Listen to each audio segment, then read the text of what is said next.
Bienvenue sur votre chaîne. Si vous ne l'avez pas encore fait, je vous en prie, abonnez-vous, commentez, partagez, likez et invitez tous ceux que vous connaissez à faire la même chose. Merci beaucoup. Merci à Daniel Kaninda pour la participation. Merci beaucoup. Merci, merci, merci. Les États-Unis lâchent Kagame. Les États-Unis lâchent Kagame. Le secrétaire d'État américain a parlé avec Fachin aujourd'hui concernant la crise à l'est du Congo. Quelle est la position des États-Unis? Que se passe-t-il encore à l'est du Congo? Comment les choses évoluent là-bas? Et quelles étaient les révélations faites à l'armée congolaise par les militaires rwandais qui ont été arrêtés à l'est? Et puis, lancement de la maternité gratuite en Bujumaï et les tensions à la frontière avec l'Angola. Le secrétaire d'État américain a parlé avec le président Félix Tshisekedi au téléphone. Il a encouragé dans le processus de neutralisation des forces M23 et puis le soutien des États-Unis. Donc non seulement la neutralisation au désarmement des M23, mais aussi au retrait des troupes armées euh, rwandaises du Congo et puis la neutralisation des FDLR. Ça, c'était les 3 points dont ils ont parlé aujourd'hui. Euh, Face aux pertes énormes qu'ils enregistrent, le M23 avait saisi le mécanisme de vérification de cessez-le-feu. J'avais partagé avec vous un communiqué selon lequel le M23 disait, dénoncer les attaques contre leur position. Il disait qu'ils étaient, et se réservaient le droit de se défendre. Après ce communiqué-là, un autre communiqué, ils ont saisi le mécanisme de vérification de cessez-le-feu. Donc, s'ils ont saisi le mécanisme de vérification de cessez-le-feu, c'est qu'ils ne peuvent pas se défendre. Ils ne peuvent pas se défendre. Et apparemment, ils ont saisi ce mécanisme-là. Ça n'a pas abouti à grand-chose puisque sur le terrain, le combat continue. Hier, je vous ai montré une vidéo des populations de Massissi qui étaient en liesse, en fait, que beaucoup de territoires soient libérés. Et à Mouesso, dans les Massissi, il y a eu, oh mon Dieu, des affrontements et les Rwandais, les militaires rwandais, je ne veux pas dire les Rwandais, les militaires rwandais et les M23 sont tombés, sont décédés comme vous n'avez pas idée. Ça, bon, il y a des images qu'on ne peut pas montrer ici parce qu'on risque d'être censuré par YouTube, mais c'est grave, c'est grave, c'est grave, c'est grave, c'est grave. C'est grave. Depuis que cette guerre a repris, on ne voit pas des photos, des vidéos, des images des militaires congolais tués par le M23. Non. Mais par contre, des images des rebelles M23 et des éléments de l'armée rwandaise qui tombent sur le champ de bataille, c'est terrible. C'est terrible. Et c'est avec raison que un militaire rwandais qui était arrêté et livré, bon, je pense qu'il était blessé et puis s'est rendu. Ah bon, lui au moins il est en vie. Et il a demandé aux autres militaires rwandais de ne pas se déployer à l'est du Congo, risque de mourir. Les photos que j'ai vues, c'est terrible. C'est terrible, c'est terrible, c'est terrible, c'est terrible. Euh, je ne sais pas, je ne sais pas, je ne sais pas. Alors donc, le M23 a saisi le mécanisme de vérification de cessez-le-feu pour voir que le Congo, pour dire que le Congo viole le cessez-le-feu. Le secrétaire d'État américain encourage le Congo à neutraliser le M23. Donc, réitère la position des États-Unis que le Rwanda doit se retirer de l'est du Congo, la mer rwandaise, et puis que le Congo neutralise les FDLR. À Minembwe, dans le sud Kivu, il y a eu une tentative. Hein. Ça, c'est un groupe.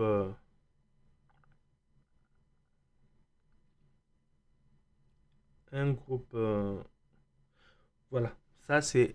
Vous voyez l'article. Hein. Le secrétaire d'État américain s'est entretenu avec le président Félix Tshisekedi. Ça, c'était le 27 juillet. Donc, je n'ai pas inventé.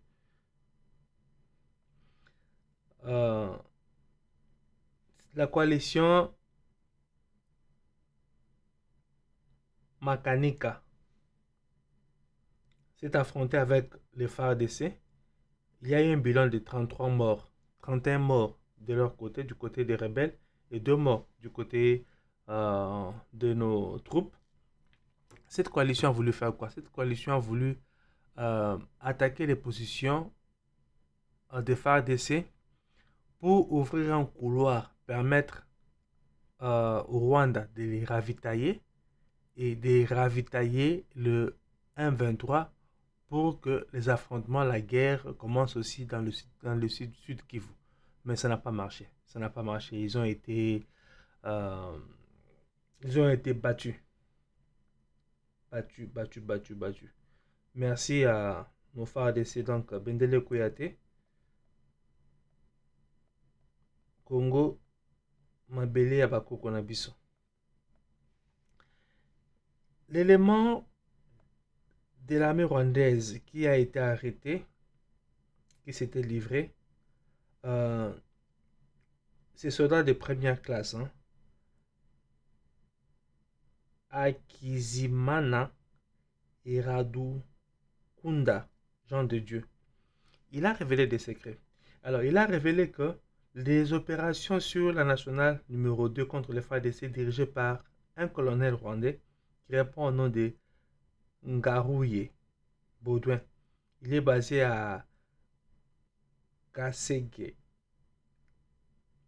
avec le 39e bataillon de 500 éléments de l'armée rwandaise. Alors, bon, il a livré d'autres secrets, hein, beaucoup de secrets. Par exemple, l'artillerie, le commandant, celui qui commande l'artillerie, où est-ce qu'il est basé. Euh, euh, donc, il a donné beaucoup d'informations, beaucoup d'informations. Rappelez-vous qu'il avait peur d'être livré au Rwanda. Il ne voulait pas retourner au Rwanda pour sa vie.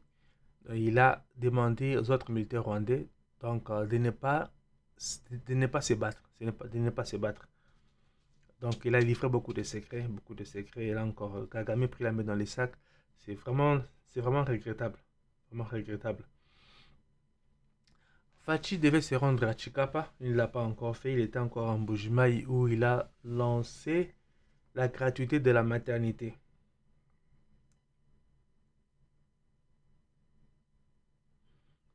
Donc, c'est le 29 décembre qu'il se rendra à Chikapa.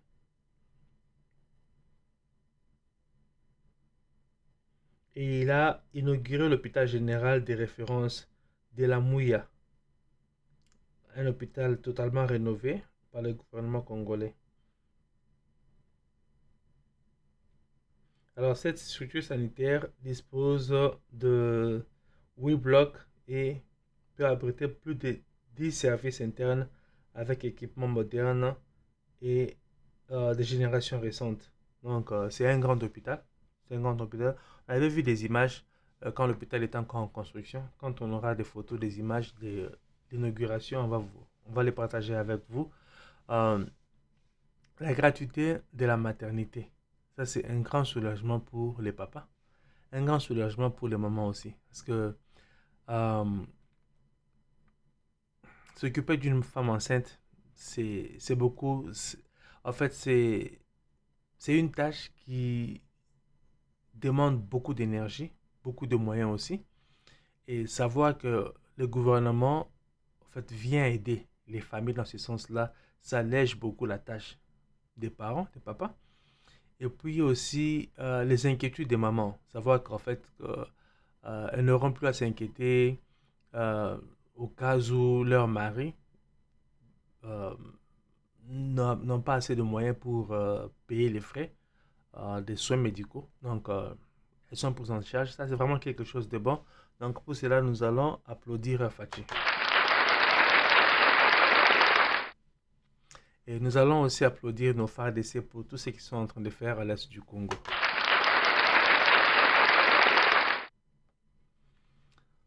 Tension à la frontière avec l'Angola. Le Congo, notre pays. Nous avons beaucoup de voisins et ce n'est pas évident que nous ayons de bonnes relations, des relations paisibles avec tous ces voisins. Alors, qu'est-ce qui s'est passé en Angola? Je vais vous faire suivre à la frontière. Je vais vous suivre, je vais vous faire suivre un audio et puis on va commenter. Il n'y en a pas, il n'y a même pas une autorité de chez nous. Il n'y a personne, il y a seulement des Angolais. Donc il faut pas bouca. Bakangi ba okanga déjà na nzela bazelo na ba ocha kuki ba véhicule na biso ebimaki na tongo ba voiture ba se bimate. Nzela oyo nyonso mpe zo appartenir na sol angolais soit disant. Kupango il faut ba bouca mira culture nyonso oyo il faut kuya na se kuya na Angola mira ekosi na Angola ba antenne na courant oyo il faut kuya. Voilà na loki na matadi. Ah, vous avez suivi. Dernièrement, il y avait des attentions à la frontière parce que ça, c'était pour les camionneurs. Le camionneur qui quittait l'Angola, qui amenait la marchandise au Congo, pouvait aller plus loin sans visa. Alors que les Congolais qui allaient en Angola sans visa, ils ne pouvaient pas, en fait, ils pouvaient se limiter, je pense, j'ai oublié le nom de la localité ou de la ville dans laquelle ils pouvaient se limiter. Alors, pourquoi? Parce qu'en fait, les Angolais avaient imposé un visa aux camionneurs congolais pour aller plus loin dans leur pays. Et lorsque le Congo a fait la même chose, donc c'était devenu une tension entre le Congo et l'Angola, donc dans cette partie-là. Et maintenant encore, l'Angola est en train de détruire des maisons construites, des maisons qui seraient construites du côté congolais, mais qui traverseraient la frontière et aller vers l'Angola. Euh, je pense que euh, l'Angola devait parler avec nos autorités, les informer de l'incident et leur demander de prendre des dispositions. Donc, comme ça, nos autorités au moins allaient demander aux Congolais ou les informer que voilà, la maison devait être détruite pour cette raison-là. Que l'Angola, bon, c'est leur droit, mais cette façon de faire les choses. Et puis, voilà, vous avez entendu parler du côté congolais, il n'y avait pas d'autorité. Le Congo est très grand et nous avons besoin d'une administration vraiment étendue pour bien administrer notre territoire. Donc là, c'est pas une bonne chose que euh, les Angolais viennent détruire des maisons et que nos autorités ne soient pas là. Bon, peut-être que sûrement elles ont été informées, mais bon, je ne sais pas. Je ne sais pas. C'est vraiment dommage. C'est vraiment dommage. Bon, euh, l'Angola qui joue la médiation entre le Congo et le Rwanda pour trouver en fait la paix. C'est un projet euh, initié par l'Union africaine. Donc, le président Fachi a toujours eu, quand il parle du président angolais, il lui a toujours fait beaucoup d'éloges. Qu'il fait du bon travail, il reconnaît les efforts qu'il est en train de faire. Et au niveau des autorités locales, des choses pareilles, c'est pas bon. C'est vraiment regrettable. Vraiment regrettable. Donc voilà, nous arrivons à la fin de notre émission. Donc merci de nous avoir suivis. Donc merci. Si vous ne l'avez pas encore fait, je vous en prie, abonnez-vous, commentez, likez et partagez nos vidéos. Donc, nous avons parlé des États-Unis qui ont apparemment abandonné le Rwanda. Donc, ils se sont déjà engagés dans le projet de chemin de fer, le corridor de l'Obito, pour que les minéraux soient exportés vers l'Angola et puis l'océan Atlantique. Donc, il faut fermer la porte du côté de l'Est. Alors, si ils ne veulent plus s'en servir, la guerre doit prendre fin. Mais apparemment, notre voisin, le régime de notre voisin ne comprend pas encore cela. Bon, merci beaucoup. Merci, merci, merci, merci, merci. Je vous en prie, abonnez-vous, commentez, likez nos vidéos. Donc, on est ensemble.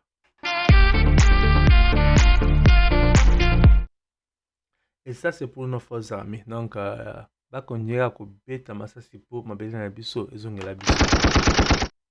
merci beaucoup. Bye.